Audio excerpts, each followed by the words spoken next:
साथ में supreme court के सीनियर वकील हमारे साथ में हैं, गोविंद जी हमारे साथ में हैं। गोविंद जी, मैं समझना चाहता हूँ कि जिस तरह से कोर्ट की जो टिप्पणी है, बेहद सख्त टिप्पणी है और ख़ास तौर पे जिस तरह से एक चेतावनी भी है उन लोगों के लिए जो कहा जा सकता है बैंकिंग और बिल्डर जो आपस में मिलकर के गठजोड़ चलाते हैं, इसको आप कैसे देख रहे हैं?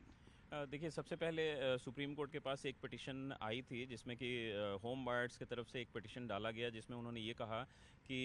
ये प्रोजेक्ट्स कंप्लीट नहीं होते हैं, बिल्डर्स इंसॉल्वेंट हो जाते हैं और बैंक्स उनके खिलाफ एक्शन ले रही है। रिकवरी प्रोसीडिंग्स होती है under securitization act before DRT. So home buyers ने ये बोला कि हमारी तो कोई गलती नहीं थी, हमने पैसे दे दिए, सब कुछ कर दिया, सारे पैसे टाइम पे दिए, घर नहीं मिला और बैंक भी हमारे पीछे पड़ी हुई है, अब हम क्या करें? तो कोर्ट ने इंटरिम रिलीफ देते हुए ये बोला कि बैंक्स इस तरीके से ना करें और उन्होंने अल्टीमेटली एक इंटरिम ऑर्डर आदेश के तहत ये बोला कि बैंक्स उनके ऊपर कोई अनुचित कार्रवाई ना करे।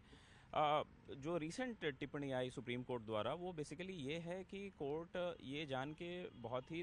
शॉक्ड थी कि जहाँ पे अगर कंस्ट्रक्शन लिंक पेमेंट प्लान है, यहाँ जहाँ पे प्रोजेक्ट का स्टेटस ये था कि प्रोजेक्ट कंप्लीट नहीं हुई, होम बायर्स ने अग्रीमेंट कर लिया, लोन ले लिया किसी बैंक से और ट्रापार्टाइट अग्रीमेंट एग्जीक्यूट हो गई जिसमें पार्टी हैं। सो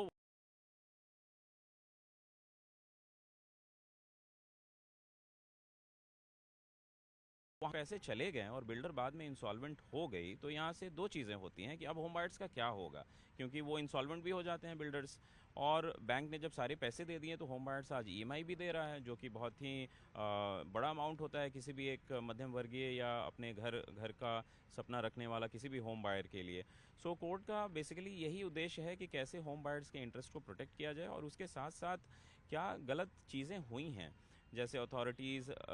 कि इतनी ज़्यादा ड्यू अमाउंट कैसे हो जाती हैं कि फ़्लैट्स का रजिस्ट्रेशन नहीं हो पाता है अगर फ़्लैट्स बन भी गए। अथॉरिटीज़ किस तरीके से सारी चीज़ों को जानते हुए भी कोई कार्रवाई नहीं करती है और उसी तरीके से कोर्ट का ये भी कथन था कि बैंक आखिर सारे पैसे कैसे दे देती है शुरू में ही और बैंक्स कोई एक्शन प्रमोटर के खिलाफ नहीं लेती है क्योंकि उनका तो ट्राइपार्टाइट एग्रीमेंट है होम बायर के साथ, वो चेज़ करेंगे होम बायर्स को क्योंकि पैसे होम बायर्स के नाम पे पर्टिकुलर फ्लैट के नाम पे रिलीज़ होते हैं जो फ्लैट रेडी नहीं है। अगर रेडी है भी तो उसमें ऑक्यूपेशन सर्टिफिकेट नहीं है, कंप्लीशन सर्टिफिकेट नहीं है, एमिनिटीज़ जो प्रॉमिस करी जाती हैं बिल्डर प्रमोटर द्वारा वो कभी बन नहीं पाता है और बिल्डर इंसॉल्वेंसी में चला जाता है और इंसॉल्वेंसी प्रक्रिया काफ़ी लंबी चलती है। इस वजह से होम बायर्स के बीच में बड़ा एक निराशा और हताश हताश होने वाला ये एक सिचुएशन था। बट आई थिंक जिस तरीके से कोर्ट्स ने इंटरवेंशन किया है recently, this gives ample hope for home buyers कि अभी भी कोर्ट्स इस हमारे यहाँ होम बायर्स के इंटरेस्ट को इस तरीके से देख पा रही हैं और सुप्रीम कोर्ट का इंटरवेंशन बड़ा इम्पॉर्टेंट होता है क्योंकि सुप्रीम कोर्ट हमारे देश का सबसे बड़ा सर्वोच्च न्यायालय है। इस वजह से यहाँ से किसी भी तरीके का ऑर्डर आना या किसी भी तरीके की टिप्पणी आनी भी बहुत बड़ी बात है और मुझे लगता है होम बायर्स के इंटरेस्ट को ज़रूर प्रोटेक्ट किया जाएगा। जिस तरह से कोर्ट की अगर टिप्पणी की बात करें, इस कोर्ट की ये टिप्पणी थी कि इस मामले में जांच एजेंसी सीबीआई जो है, जो सेंट्रल एजेंसीज हैं,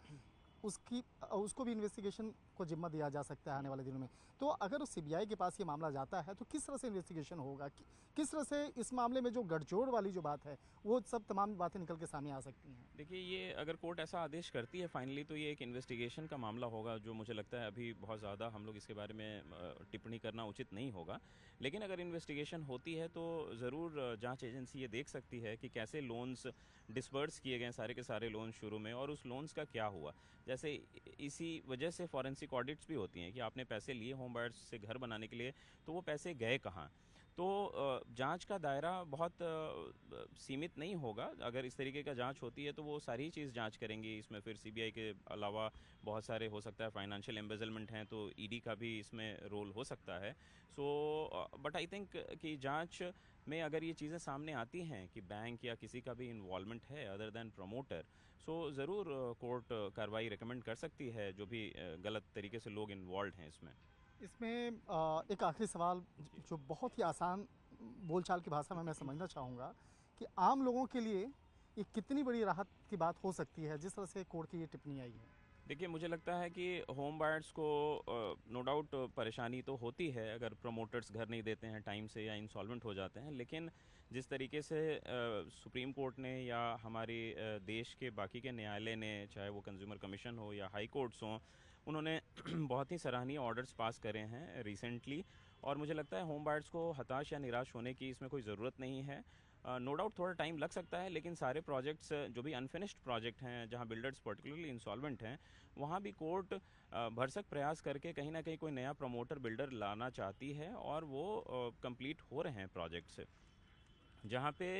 अथॉरिटीज़ के पैसे काफ़ी बकाया हैं प्रमोटर पे, और जहाँ रजिस्ट्रियाँ नहीं हो पा रही हैं उसमें भी सुप्रीम कोर्ट के आदेश आ चुके हैं जिसमें कि सुप्रीम कोर्ट ने ये कहा है कि जब पैसे काफ़ी सालों से ड्यू है तो आपने आज तक कोई एक्शन बिल्डर के खिलाफ क्यों नहीं लिया। अब जब बात पोजीशन के बाद आ गई तो आप इस तरीके से रजिस्ट्रियाँ मना नहीं कर सकते हैं।